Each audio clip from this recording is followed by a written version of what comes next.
Hey there guys, it's Mitchell and we are back. I cannot wait to get talking about some Dragonflight dungeons, man. They look so great, and this is the first one we're taking a look at right now. It's called Neltharus. Now, in Shadowlands, we took a look at the same type of dungeon. We try to prepare people for Mythic Plus months in advance. The problem is we don't actually know which dungeons are going to be featured in Season 1 of Mythic Plus, but we can still look and learn together, maybe speculate a bit on what will happen if it does. At the end of the day, it's just cool to have new stuff because this stuff looks awesome. So I do hope that this is a Mythic Plus in Season 1 because I think a lot of people are going to like it. It's got a nice little free-form attitude to it. There's a lot of optional trash, and there's a lot of like cool stuff that you can do, like that looks like minor skips that can be potentially played off, but also things that, you know, like combining big packs together seems really profitable. There's a lot of really cool pulling potential in this dungeon. But right out of the gate, we're going to start with some very interesting mobs. We have these Kalashi Wardens. So they're these big dragonids. Really, the main mechanic you're going to see here is this frontal. It's called Volcanic Guard. It faces the direction that they're facing, and it's just going to blow a bunch of fire that way. So obviously, as the tank, it's your responsibility to not face it at the group. If it is faced at the group, your DPS and healer's responsibility is going to be to move out of it. But immediately, we're coming up to a decision. We can go either left or right, and it's quite interesting because you have 3 bosses to kill, but there's only the 2 directions. So one side has 2 bosses, and then the other one is alone, but it all kind of loops back to the middle. So it's very interesting how it's playing out, and I think I really like the way some of the trash is going to be combined. The question is simply, what will the count look like? Of course, what will the timer look like? And what will the pulling potential be? How easy will it be to do this? Because a lot of this stuff seems like it's actually really pullable. Like, as of right now, I can't really discern a lot of dangerous mechanics to it. It feels a lot like halls. And I think, you know, there's a lot of pulling potential in halls. There's a lot of optional trash. Obviously, it's a little bit built more like the other side, just the fact that it's kind of this big circular layout. But you'll see a lot of these here, these tamed phoenixes. I assume that these mobs are not going to give a lot of count. I can't imagine they would. It doesn't seem like something that, you know, Blizzard would put in there for it to be valuable.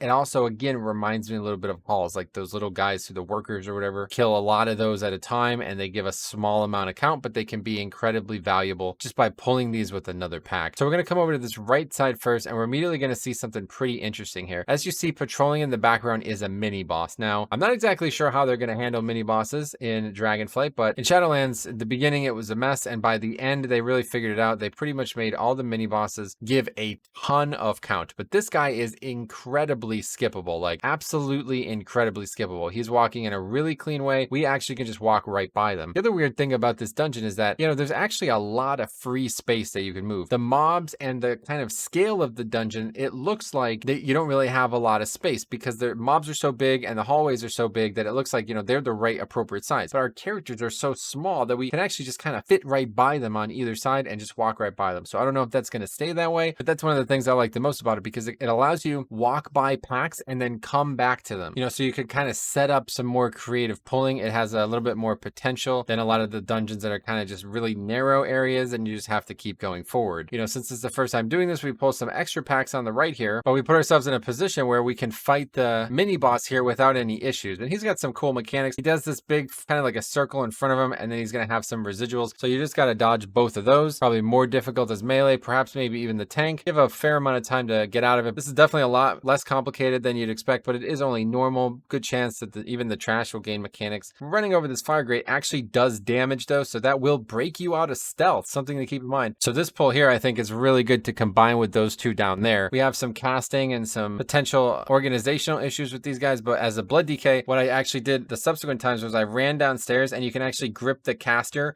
over the banister and then combine that with these 2 down here so we can get a nice pack of 4 here, leave them down, and then it's on to the first boss. This boss is very interesting. I'll read you the entry. It says, this veteran dragon hunter's title was given aeons ago as a mark of legend and awaits with eager anticipation for the opportunity to display his expertise. He's not going to get to do that because we have 4 of the brand new class in the game, so we're going to actually nuke him so fast. You probably won't see a lot of the mechanics, but what you will see is this mechanic here. This is a really, really cool mechanic here. Really 2 of them right there. Watch that again. So we have grounding spear going out, and then immediately after that we have a frontal called magma wave, which I think has a great little animation there. It makes it a lot easier to telegraph, and it shoots out this little fireball. So the cool thing about this grounding spear is it connects to a player there, as you see, and that player actually will run it through the boss to stun him. Now there's a couple reasons that you might want to do this, but probably the big one will be this blade lock mechanic. A massive amount of damage at full energy. Chargha fixates on his primary target, 25 seconds, unleashes unleashing a flurry of magma attacks every 1 second. Does physical damage to enemies within 6 yards and magic damage as well. So you use the chain to stun him. If anybody else gets hit by the chain though, it also stuns them too. Also has a bleed mechanic, so more of like a healer mechanic. And he just throws out that frontal, which kind of makes it so if anybody get hit by it, they're probably going to take a good amount of fire damage. It's going to complicate the healing portion of the fight. But the real thing here is just making sure you're stunning him at the correct time. And it actually looks like the mechanic that when he gets stunned by it, he actually takes extra damage as well. So hey, you might have seen me mouse over that little thing on the ground. I think those chains are actually, you could probably use them for the exact same effect on the trash too, but never got an opportunity to test it as the tank. So now we're heading back to the other side. We actually forget a boss, but we'll talk about that when we get there. So now we're heading to the left side. This is a really nice pull to combine. There's a bunch of mobs that are all kind of part of one pack. You're going to see a lot of casters in this side, so hard to tell, unfortunately, with normal exactly what's going to be dangerous and what's not. But whenever you see an ability called Brutal Strike, that's probably one that you want to be aware of. That pack seems really comfortable, and there's actually mobs over there too, that if you really want count, you can easily get all of those together. But this room is definitely the king of it. There's basically 3 packs all together here. One of them is the Patrolling Rock Elementals. We are going to take on our first challenge of the alpha here and grab all of these packs together. Looks like a lot of magic damage. Again, you know, it's hard to tell without weak ores, but group's taking a fair amount of damage and just kind of keeping all the mobs together. It doesn't really appear to be that difficult. Now there's also mobs up there again, and that's what I like about this dungeon, man. There's a lot of optional trash, a lot of pulling that you can do that's optional. And if you want to skip stuff, you know, you have plenty of options to get it elsewhere. So here is another great combine here. Again, I feel like these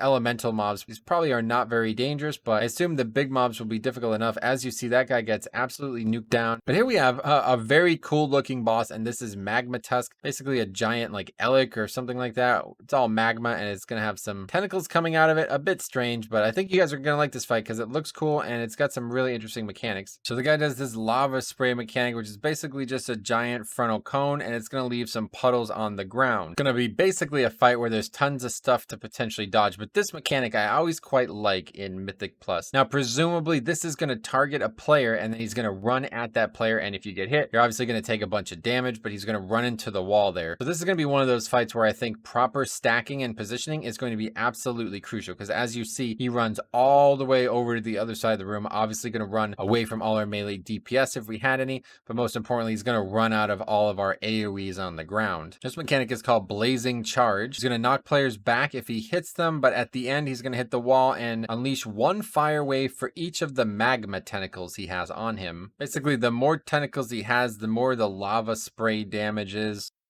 And as you see, I actually get hit by that wave and take a fair amount of damage there. So that's just on normal. Probably the thing that will ultimately be the hardest though is when he gets to 100 energy, he does this volatile mutation mechanic. He's basically going to do a ton of AoE damage. And that damage is actually going to increase based on the amount of tentacles he has. From what it seems like right now, every time he gets to 100, he gets an extra tentacle. So I think this fight can be very, very difficult on Tyrannical. It's a fun little fight, you know, just on normal or whatever here, but we really need to optimize our DPS, and this is probably going to be one of those fights like we saw in Shadowlands where there's just going to be some weeks where you just don't have the DPS to kill this boss. It's going to be a huge healing fight. It's going to be a coordination fight too, obviously, because people need to not only dodge the mechanics but keep the boss in a position where he can be killed quickly. You know, whatever the seasonal affix is, hopefully it will help with killing some bosses, because yeah, so far on this dungeon, this is definitely the fight I fear the most. Anyway, at this point, we actually forgot the boss. So typically the boss we're about to do now would be on second of the list here if you're going right. I do think, you know, it's optional whichever way you go. So that will probably depend on Lust Timer. You know, I wouldn't be surprised if this was a Lust on first trash pack kind of dungeon. I could see that happening, especially if people want to go left and get some of those pulls together. There's a lot of mobs that you can easily get together on either of these sides. And then, you know, you can do one of the bosses without Lust. But yeah, realistically, if you want to go Lust first, probably just go right to Magmatusk.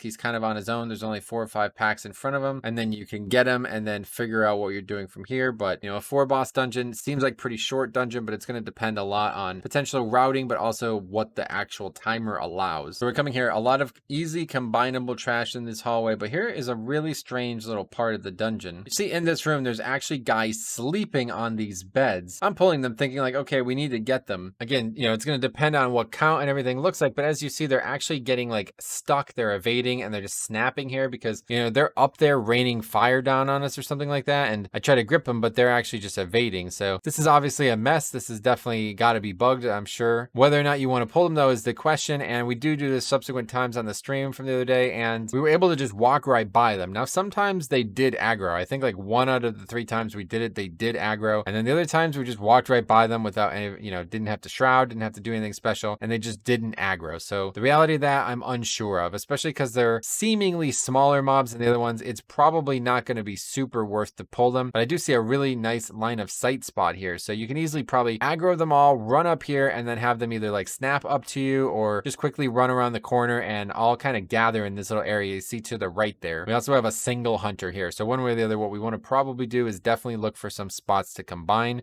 Pulling all of these packs individually, especially those guys on the bed, that's definitely not what you want to do. Coming up to a very long stairway here, as you see, and there's nothing much you can do here. I mean, you just got to get up here as fast as possible. Not the biggest fan of just kind of forced running in keys, but that's the life we play, Blood DK. Definitely always going to struggle with this, especially now. Another great spot to combine, just me being timid. Right to the left here, we have another pack, just a single mob, and then more elementals. It feels like a good option here. Whenever you see anything that's not a humanoid in this dungeon, it seems very easy to combine, very few mechanics going off. Maybe that will change once we do higher, but instead of doing what we should have did where we go 2 and then up here, we actually pulled this entire room, and I'm like, hey, I'm a Blood DK. We good. This is easy mode. Let's do it. I got AMS. It's actually a lot of trash though, and again, it's another opportunity. If you want to try to aggro everything and get mad count from it, you could do it. So this might be mandatory. This might not be needed at all. We'll see. It's going to depend all on how much trash percent and everything gives and the timer looks like in this area, but yeah, the pack on the left is actually skippable. Another thing, the run back is brutal in both of the dungeons we got to test this week. At least the other dungeon has a little bit of a shortcut, but this one you actually just spawn at the start, and honestly it kind of makes sense because it's a little bit more circular of a dungeon. So we're back up here clearing the trash, and now we have another mini boss, Iron Torch Commander, and this guy again has a few mechanics that you're gonna have to do. He is level 71, so this is a lieutenant, this is a mini boss, whatever you want to say, but as you see, he has a big red circle mechanic that needs to be spread out,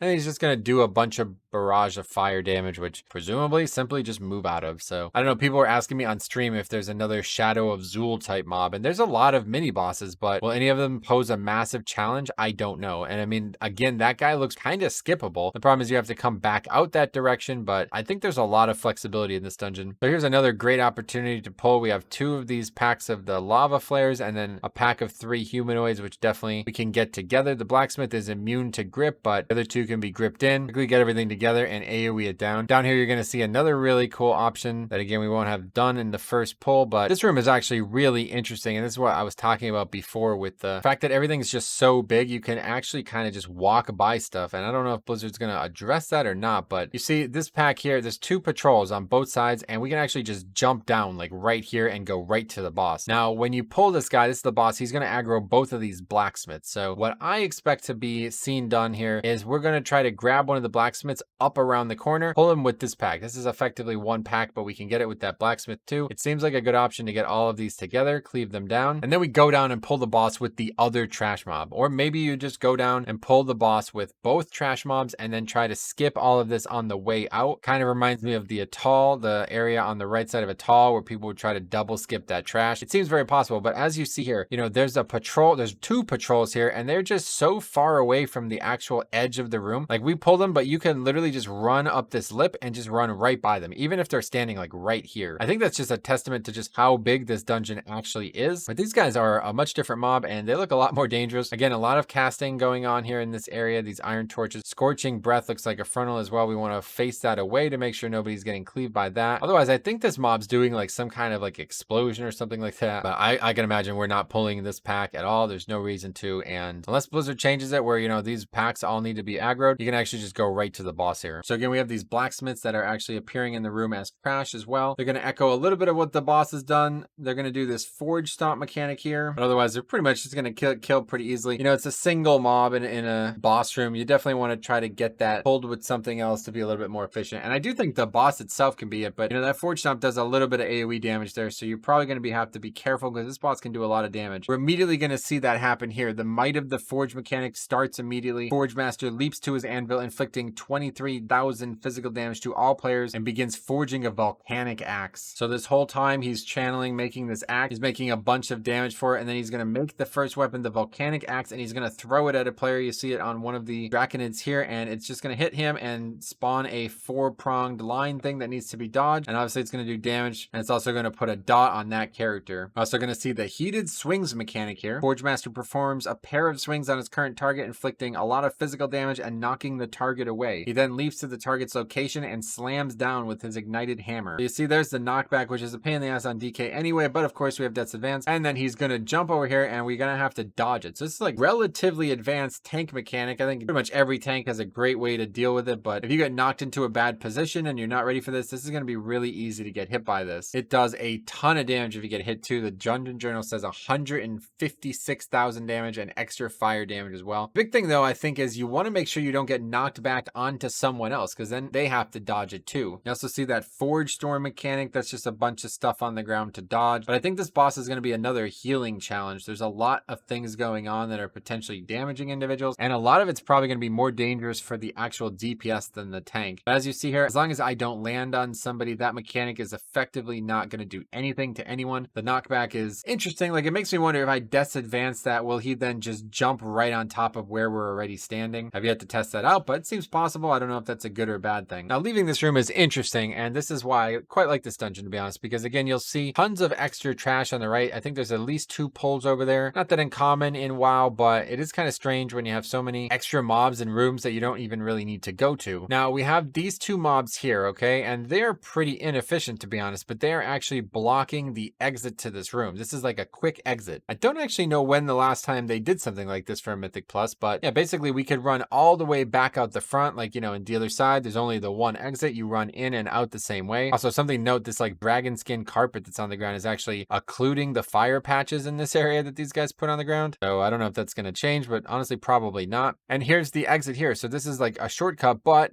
as you see, it's going to be a lot of fall damage. We come close to dying there, honestly, and if we jump down at the wrong time, we probably do die. Luckily, we got 4 dragons in the group, so they're in absolutely no danger whatsoever. There's also a pack of phoenixes here, which we pulled. Realistically, you probably don't want to pull those. They're very skippable in all directions, and even when you come out of that little area there, you can actually skip them too. So now that we've done all the bosses, our goal is to go to the middle. I just literally just like ran a full 180 around here. There's no reason to do that. This same pathway that we're running on now was also on the other side where we just fell off. And now we're going up the middle here, and this is heading to the last boss. And yet again, there's a bunch of optional trash kind of on the walls and all the sides here. You can see on the left, there is a ton of trash. Relatively, looks like, honestly, some pretty dangerous trash too, just based on the way it's organized. This is a really cool area, and we see some cool stuff immediately. We see a Mogu statue. We also see a statue of Ajara, but you see these giant gold piles, and they're going to be a really crucial part of this encounter. This fight kind of has a lot of Blood Maul slag mine vibes to it. The whole dungeon does, and this fight especially, the last boss, it reminds me a lot of that encounter. So we have the Dragon's Kiln, the first mechanic we're going to see on this boss here. Warlord Sargha unleashes a cone of fire, inflicting a lot of fire damage to people who are in the way. So that's a pretty obvious one. Don't get hit there, but it's a really big mechanic, and you know, we don't have a ton of space. The thing is here, this boss is going to complicate the space we do have by using this mechanic. Burning Ember. It's going to spawn this little ad right here. It's going to drop a fire patch on the ground immediately. If you get hit by that, you take a bunch of damage, but otherwise it's going to spawn this ad, the Raging Ember. It's going to do one thing, Burning Pursuit. Now, I've never actually seen this get to the target, but presumably that's not a good thing. You don't want it to get to the target. You want it to die. The problem is it's running and leaving fire patches all over the ground. So that can be problematic. It can be gripped, it can be stunned and stuff like that. So just something to keep in mind. Other times I do grip it right on top of the boss. Actually seems like a really good idea if you don't have any melee DPS, if there's no reason that putting the fire patches on the boss is a bad idea. Now here we're going to see the most crucial mechanic. In fact, Blizzard actually recognizes that and tells us about it. You know, that's an important mechanic when that happens. The boss is going to put up this magma shield. Let me tell you about this thing. It is a massive absorb shield. We have to break this to continue the encounter, but as long as the shield is up, she's basically going to do damage to us over time, and that damage is going to stack. So the longer the shield's up, the more damage we're going to take. As you see, we now have 2 stacks. The way we deal with this mechanic, though, is we loot these piles of gold. Now, I didn't recognize this immediately, but as soon as you do, you get an extra action button, and that extra action button is a mob. That's a kind of like a thing that you're going to throw at the boss, and it's going to do a ton of damage to the boss. Now, it's not in the dungeon journal at the time of recording this, but as you see, the boss has this debuff on it, and when we hover over it, actually actually says that the boss takes more damage when the shield's gone. So basically break the shield and then you get a big benefit afterwards. My thought is that maybe this only exists on normal. It's not going to exist on Mythic, but one way or the other, if that does exist, then obviously this is a huge burn phase. It doesn't last very long, but this is probably the time you want a hero. Just hero on the shield and then burn right through the shield, something like that,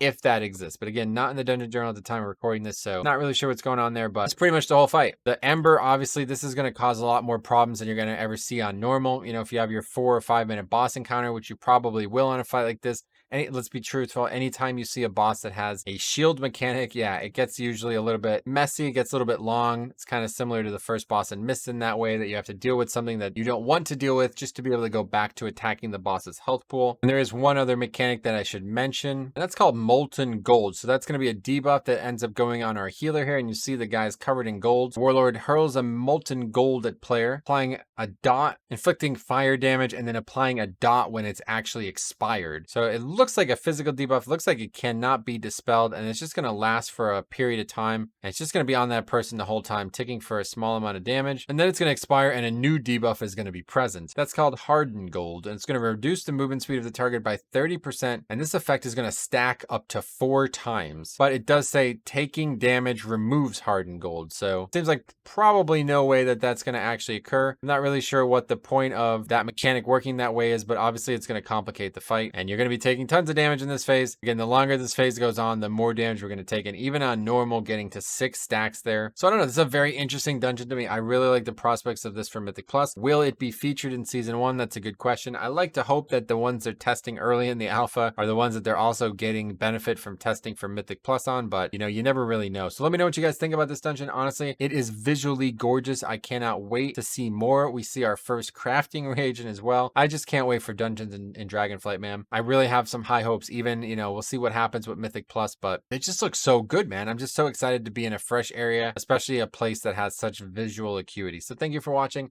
Let me know what you guys think down below. We will see you guys in the next video.